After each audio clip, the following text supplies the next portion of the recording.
Hello friends, welcome back to Commander Dive. Let me start off by saying I'm sorry. I apologize to the victims of this deck. This is a deck that probably should have never been made.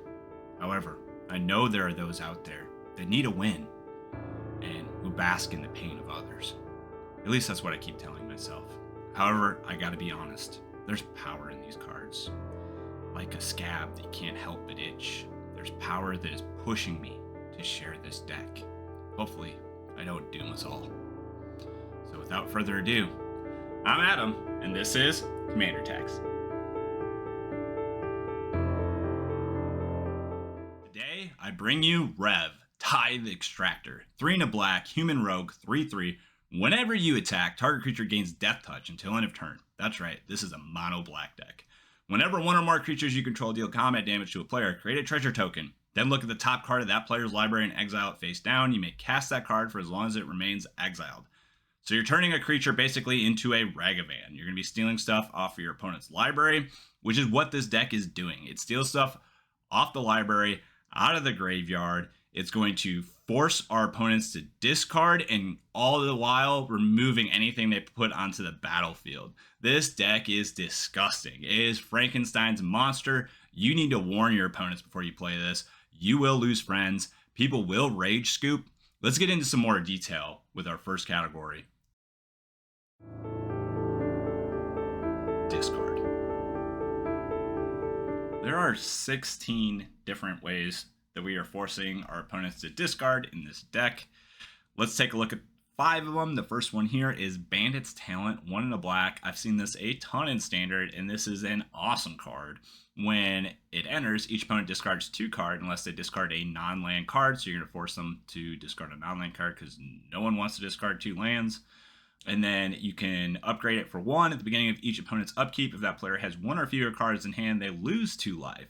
So basically, you're taking advantage of the fact that you're forcing all of your opponents to discard their hand. You're going to get an additional benefit. Same with level 3. At the beginning of your draw step, draw an additional card for each opponent who has 1 or fewer cards in hand.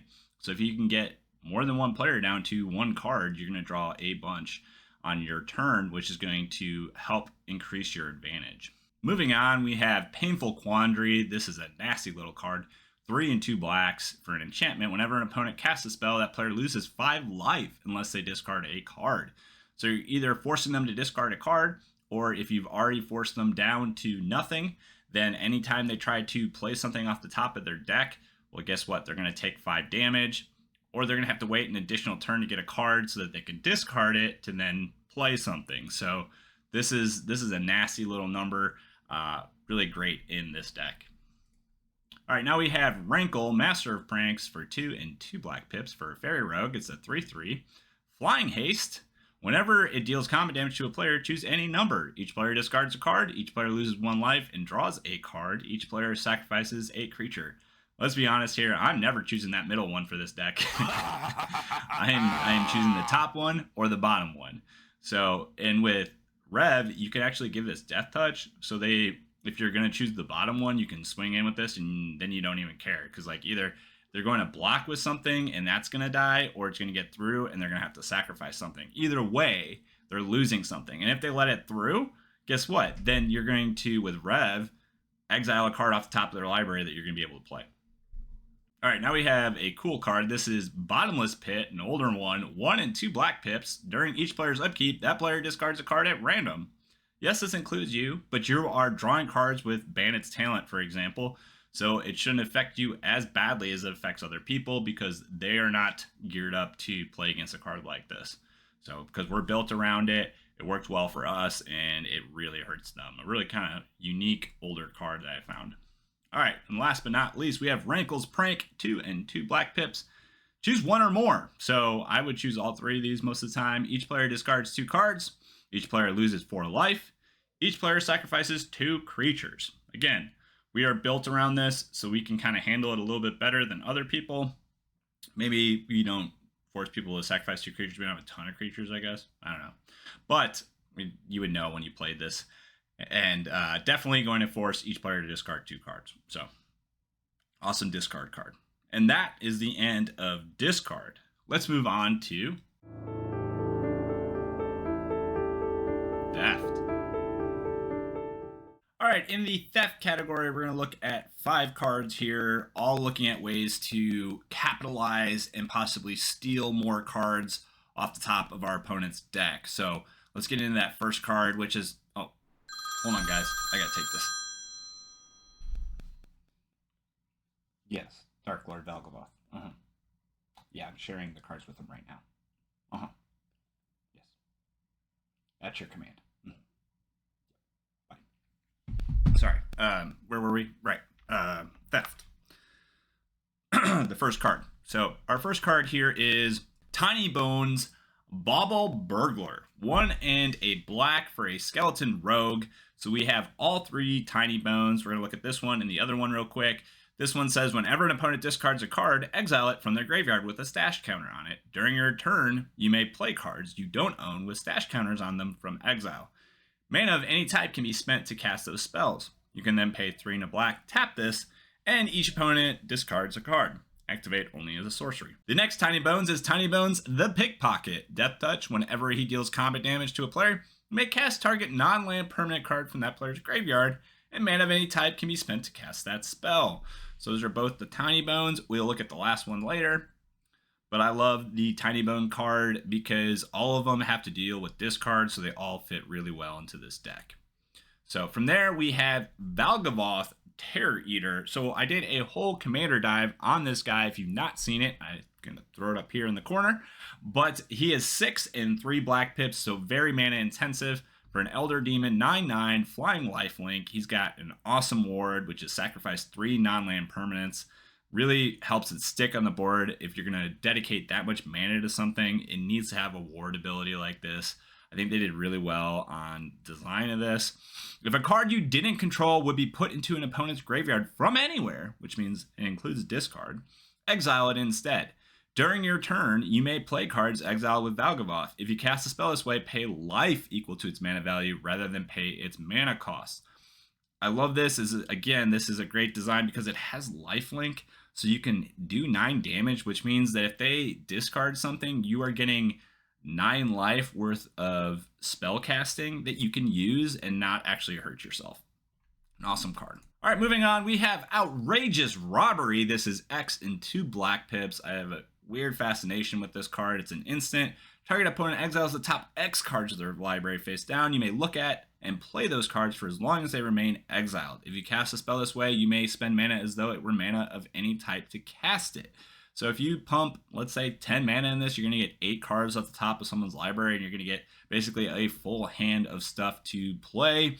And that's mostly what we're doing here. We're playing our opponent's decks. Next up is an awesome little artifact here. This is an equipment. Dream Thief's Bandana for 2. Whenever a creature deals combat damage to a player, look at the top card of their library, then exile it face down. For as long as it remains exiled, you may play it.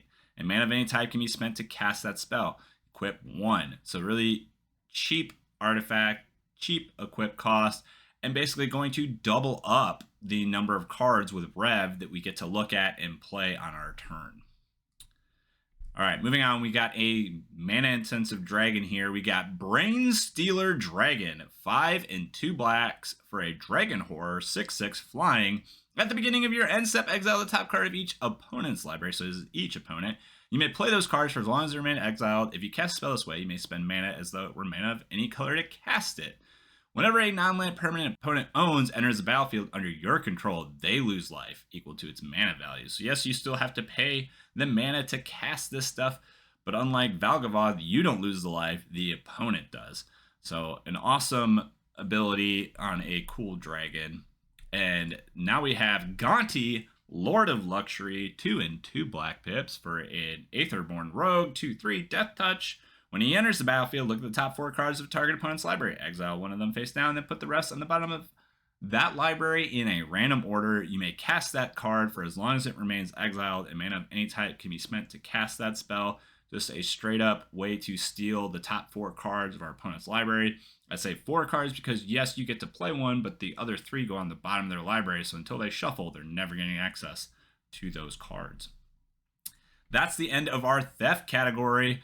Let's move on to... All initial opinions are this is genuine. What you're about to see may disturb you. All right, this category could have easily been called Dothy Dudes because it's got a lot of Dothy creature type creatures in it. The first one up here is Dothy Horror. It's 1 and a black for a Dothy Horror. Wow, the creature type matches the name. That's kind of unique. It's a 2/1 with Shadow, and it can't be blocked by white creatures. That's kind of contradictory because Shadow says you can only be blocked by creatures with Shadow. Oh, so, right. So it can only be blocked with white creatures with Shadow? I don't even know if there's any white creatures that have Shadow. I'd have to look that up. All right, moving on. We have Dothy Voidwalker. It's 2 black pips for a Dothy Rogue. It's a 3/2 with Shadow. This is probably my favorite Dothy character. It is, if a card would be put into an opponent's graveyard from anywhere, instead exile it with a void counter on it. Usually I just stick them, rather than put a counter on them of some type, I just stick them under Dothy Voidwalker. And then you can sacrifice Dothy Voidwalker and choose one of those cards an opponent owns with a void counter on it. You may play it this turn without paying its mana cost. So anything that gets sent to the graveyard, so discard, whatever, gets put under Dothy, and then you can turn him sideways, sack him, and play that card for free. Awesome little trick here. And then moving on, we have Dothy Embrace. This is a 2 and a black enchantment. You can pay 2 black to turn something into a Dothy. Well, not really. A target creature gains Shadow until end of turn. Now we have Dothy Marauder. It's 2 and a black for a summon minion, Shadow, 3/1. So this doesn't have a creature type. I'm wondering if this has been retroed in any way. I'm sure it's like a Dothy creature type at this point. But just another creature with Shadow, and I like this one because it's a little bit bigger. All right, now we have Dothy Slayer. It's 2 black pips for a 2/2. Like that, it's got a little higher toughness. It's Summon Soldier, so I guess it's a soldier creature type. It's got Shadow, and each turn Dothy Slayer attacks if able. All right, now we have Stronghold Rat. So this isn't Dothy. This is a 2 and a black rat with Shadow. When it deals combat damage to a player, each player discards a card. So an awesome double whammy there. And last but not least, we got Vashta Narada. It's 2 and a black. This is from the Doctor Who set for an alien horror. It's got Indestructible, Shadow, and Morbid. At the beginning of each end step, if a creature died this turn, put a 1/1 counter on Vashta Narada. So this gets bigger and bigger. So this will be probably the biggest creature that you can get with Shadow on it, unless you're using the enchantment I talked about before. So this just guarantees that we're going to hit and be able to exile cards off the top of their library with Rev in play, and that way we get to play something that's not ours. So that is the end of that category. Let's move on to our next one, which is going to be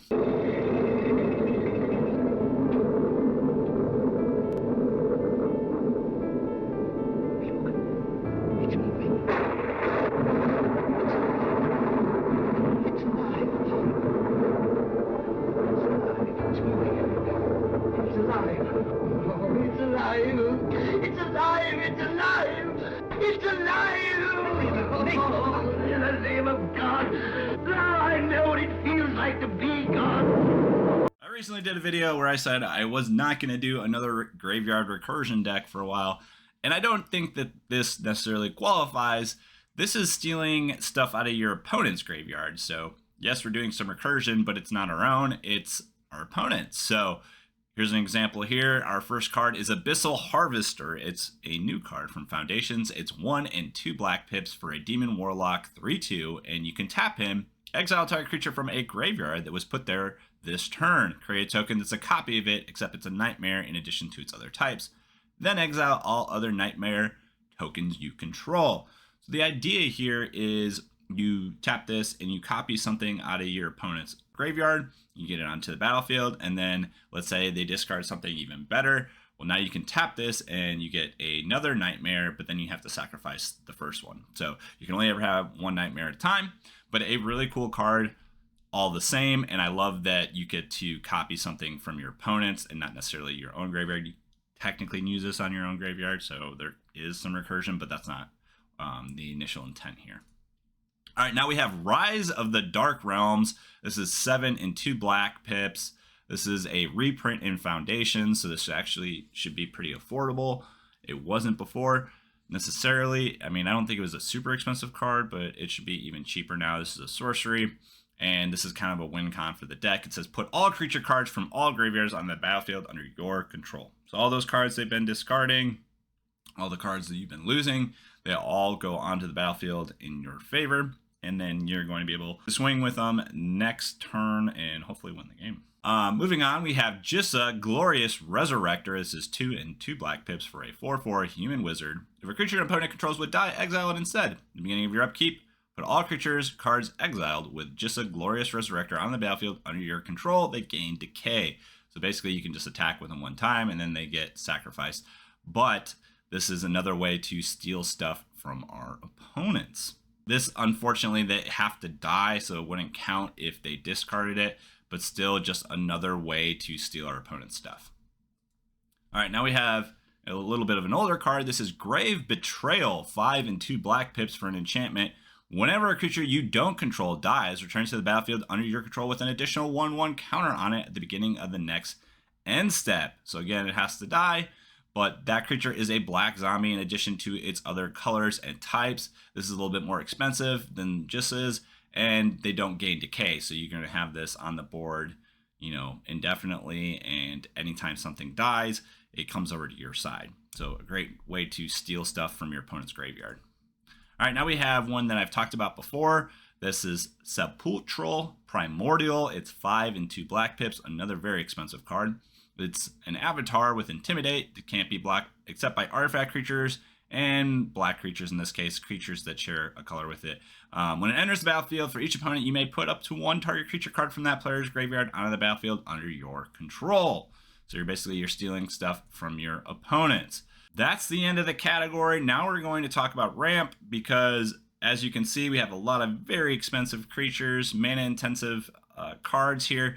So we need to find a way to get those in play. So let's move on to that category. Ramp. So in black, the type of ramp that you have access to is a little bit different than in most other colors. The first card is a great example of that. Magus of the Coffers. This is 4 and a black for a human wizard. It's a 4/4. You can pay 2 and add black mana to your mana pool for each swamp you control. So this is like Cabal Coffers, except it's on a creature. And this is going to allow us, let's say you have 7 mana, this is going to net you 5, and then you're going to have 12 total. So you're going to be able to play that Rise of the Dark Realms, even though you only have 7 mana. Moving on, we have Pitiless Plunderer. This is 3 and a black. Whenever another creature you control dies, create a treasure token. So this is just a way to get value from losing our creatures. All right, now we have an infamous card. This is Cryptghast, 3 and a black. Extort. Whenever you cast a spell, you may pay white or black. If you do, each opponent loses 1 life, and you gain that much life. So Extort is kind of one of those exceptions, even though it has a hybrid in the text there. That doesn't count as white, so you can still have this in a mono black deck. And it says whenever you tap a swamp for mana, add an additional black. So this is really good. If you had 5 black mana, or 5 swamps, you tap them. Instead of getting 5 black mana, you get 10. Really awesome card. Now we have another effect similar to that. It's Nurkana Reverent. It's 4 and 2 black. So this one is 6, but it's a Vampire Shade. Whenever you tap a swamp for mana, add an additional black. And then you can pay 1 black.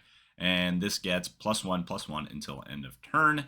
So if you had enough mana, you could actually, let's say you had 5 and someone has 14 life, you could actually do this, 5 times and you're going to get 10 mana and then give her, +10/+10 till end of turn. So she has 14 and then she can swing in and hopefully win you the game. Just an awesome little added effect on this one. All right, now we have a newer card. This is Throne of Eldraine. This is good in any monocolored deck. This is 5 generic mana for a legendary artifact. As it enters, you choose a color, you choose black, and then you can tap it, add 4 mana of the chosen color. Spend this mana only to cast monocolor spell of that color. Once you have this out for 2 turns and you tap it twice, it's paid for itself. So pretty efficient. And then you can pay 3, tap this, draw 2 cards, spend only mana of the chosen color to activate this ability. So you can basically pay 3 black mana and then you tap this and you get to draw 2 cards. Awesome, very strong artifact. I actually had this card and gave it away to a friend and I didn't realize how good it was. I kind of regret that a little bit. I really want this card back. I don't have any monocolored decks at the moment, so it's not a big deal. That's the hard thing about Commander is making monocolored decks, because you can always find a commander in multiple colors, and then you have access to more cards. So generally, I don't make monocolored decks, but this is a really strong deck, and one that, the more I look at it, as salty as it is, it would be a really fun deck. So, all right, let's move on from that category, and let's look at everything else. First card here is one of my favorites right now. It's Rotten Mouth Viper. It's 5 and a black for an elemental snake, 6/6. As an additional cost to cast this spell, you may sacrifice any number of non-land permanents. This spell costs 1 less to cast for each permanent sacrificed this way. Whenever Rotten Mouth Viper enters or attacks, put a blight counter on it. Then for each blight counter on it, each opponent loses 4 life unless that player sacrifices a non-land permanent or discards a card. So this gives you a choice. You have 4 different things you can do. You can either take 4 damage when it gets a blight counter, you can sacrifice a non-land permanent, or you can discard a card, or any combination of. So the first time this comes in, it gets a blight counter, and let's say you take 4 damage. If it comes back around to you, you get to swing with it. Now it's got 2 blight counters, and let's say the person takes 4 life and they discard a card, right? So, and then let's say it has 3 counters. Let's say then you just take 8 damage and you sacrifice an non-land permanent. So it's one of those things, like, it's not as salty as it appears, but it also is great value for you. And the longer you have it on the table, the bigger and badder it gets. All right, moving on, we have Waste Not. This is an awesome little enchantment. It's 1 and a black. It's whenever an opponent discards a creature card, you get a 2/2. Whenever they discard a land, you add 2 black mana, and whenever they discard a non-creature, non-land card, you draw a card. This is in a discard theme. This is a must-have in any deck. All right, now we have Enduring Tenacity. So this is a combo piece in this deck. It's 2 and 2 blacks. This is going to be an infinite combo. It's a Snake Glimmer, 4/3. Whenever you gain life, target opponent loses that much life. So you can already guess where this is going. When it dies, if it was a creature, return it to the battlefield under its owner's control. It's an enchantment. Bloodthirsty Conqueror. This is the other piece of the combo. It's 3 and 2 blacks. It's a 5/5 Vampire Knight. This is an infamous combo right now in Standard. If I'm being honest, I wish they'd ban one of these in Standard, because really it has to be Bloodthirsty Conqueror, because it's what enables the combo. There's a few other cards that combo with this, but there's nothing like having, turn 5 happen and you're up, 20-5, let's say, and they just drop a Bloodthirsty Conqueror and they drain you to 0. They have no board state. You're about to swing in and win, and then they just have this card. And it's not hard to combo with. It's really not. There's the previous card. There's the 2/1 bat in Standard. Sorry, raining on Standard here a little bit, but this combo is fine because this is a really salty deck, and this is Commander. So it's a Vampire Knight, Flying Death Touch. Whenever an opponent loses life, you gain that much life. So it has the opposite effect. You just have to do 1 damage, and you will drain your opponents to 0. All right, now we have Tiny Bones, Trinket Thief. We have finally the last Tiny Bones here. It's 1 and a black for a 1/2 Skeleton Rogue. At the beginning of each end step, if an opponent discarded a card this turn, you draw a card and lose 1 life. You can then pay 6. Each opponent with no cards in hand loses 10 life. So you could possibly, if you had 6 mana and Crypt Ghast out, you could do this twice and they could lose 20 life and you win the game. So, little win con there. All right, now we have a favorite of mine for the longest time since I've started playing Magic. I have loved this card. It is Nighthawk Scavenger for 1 and 2 black pips. Vampire Rogue, Flying, Death Touch, Lifelink.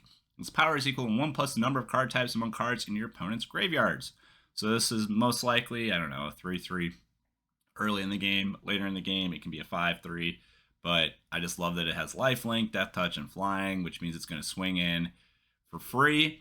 And it's going to gain you some life, and then it's an even better defender because nobody wants to lose their creatures. So, unless they're going wide, of course. But anyways, like I said, a favorite of mine. All right, that's the end of the category, and that's the end of the video. I hope you guys love this episode, and I'd really appreciate it if you could like and subscribe. And I'll catch you in the next one. Peace.